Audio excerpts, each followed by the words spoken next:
അസ്സലാമു അലൈക്കും വറഹ്മത്തുള്ളാഹി തആല വബറകാതുഹു.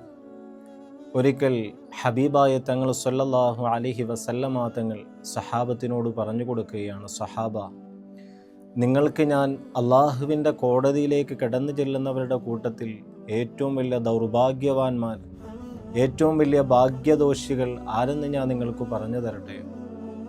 തങ്ങൾ സല്ലല്ലാഹു അലൈഹി വസല്ലമ തങ്ങൾ പറയുകയാണ്, യഅ്തൂന യൗമൽ ഖിയാമത്തി ബിഹസനാത്തിൻ അംസാലി ജിബാലി തിഹാമത ബീളാ ഫയജഅലുഹ അല്ലാഹു ഹബാഅൻ മൻസൂറ.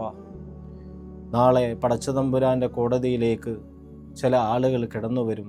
ഒരുപാട് നന്മകളുടെ കൂമ്പാരമായി, ഒരുപാട് അമലുകളുമായി, ഒരുപാട് സുഹൃതങ്ങളായി, ഒരുപാട് നമസ്കാരമായി, സക്കാത്തായി ചില വിഭാഗം ആളുകൾ കടന്നു വരും.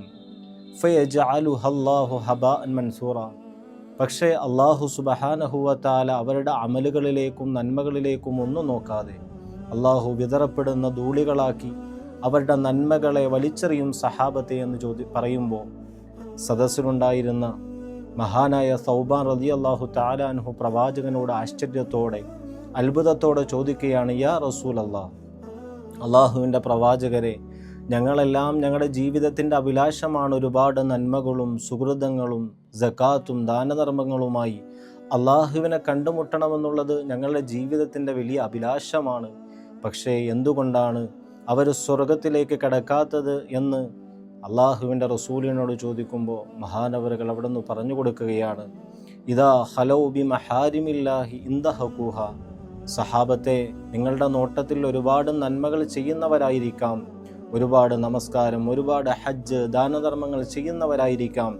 പക്ഷേ അള്ളാഹു അല്ലാതെ വേറെ ആരും കാണാത്ത സന്ദർഭത്തിൽ, തൻ്റെ ഭാര്യയോ തൻ്റെ മക്കളോ തൻ്റെ കൂട്ടുകാരോ ആരും കാണുന്നില്ലാത്ത സന്ദർഭത്തിൽ അവനക്ക് തിന്മ ചെയ്യാൻ, ഹറാമ് ചെയ്യാൻ, മോശത്തരങ്ങൾ ചെയ്യാൻ അവസരം കിട്ടിക്കഴിഞ്ഞാൽ യഥേഷ്ടം ആനന്ദത്തോടെ സന്തോഷത്തോടെ പാപകർമ്മങ്ങളിൽ ഏർപ്പെടുന്നവരാണ് സഹാബത്തെ എന്ന് അള്ളാഹുവിൻ്റെ റസൂൽ സല്ലല്ലാഹു അലൈഹി വസല്ലമ തങ്ങൾ സഹാബത്തിന് പറഞ്ഞു കൊടുക്കുകയാണ്. അതുകൊണ്ട് നമ്മളെ സംബന്ധിച്ചിടത്തോളം ഈ വിശാലമായ ഹദീസിലൂടെ അള്ളാഹുവിൻ്റെ ഹബീബ് നമ്മളെ ഉണർത്തുന്നത്, ഒരുപാട് നന്മകളുടെ കൂമ്പാരമായി കടന്നു ചെന്നിട്ട് അതിനെയെല്ലാം പൊളിച്ചു കളയുന്ന ഒരുപാട് തിന്മകളും നമ്മൾ ചെയ്യുന്നുണ്ടെങ്കിൽ അതൊക്കെ നിഷ്ഫലമാണ്. അതുകൊണ്ട് നമ്മളെ സംബന്ധിച്ചിടത്തോളം ഒരുപാട് നന്മകൾ ചെയ്യാൻ കഴിഞ്ഞില്ലെങ്കിലും അള്ളാഹുവും അള്ളാഹുവിൻ്റെ വിശുദ്ധമായ ഖുർആനും ഹബീബായ തങ്ങളും നമ്മളോട് പറഞ്ഞ മോശത്തരങ്ങൾ, തിന്മകൾ, തെറ്റുകൾ അതിൽ നിന്നും മാറി അള്ളാഹുവിന് ഇഷ്ടപ്പെട്ട ഒരു അടിമയായി ജീവിച്ച് സന്തോഷത്തോടെ അള്ളാഹുവിനെ കണ്ടുമുട്ടുന്ന യഥാർത്ഥ ഭാഗ്യശാലികളിൽ അള്ളാഹു സുബ്ഹാനഹു വ തആല നമ്മെ എല്ലാവരെയും ഉൾപ്പെടുത്തി അനുഗ്രഹിക്കുമാറാവട്ടെ.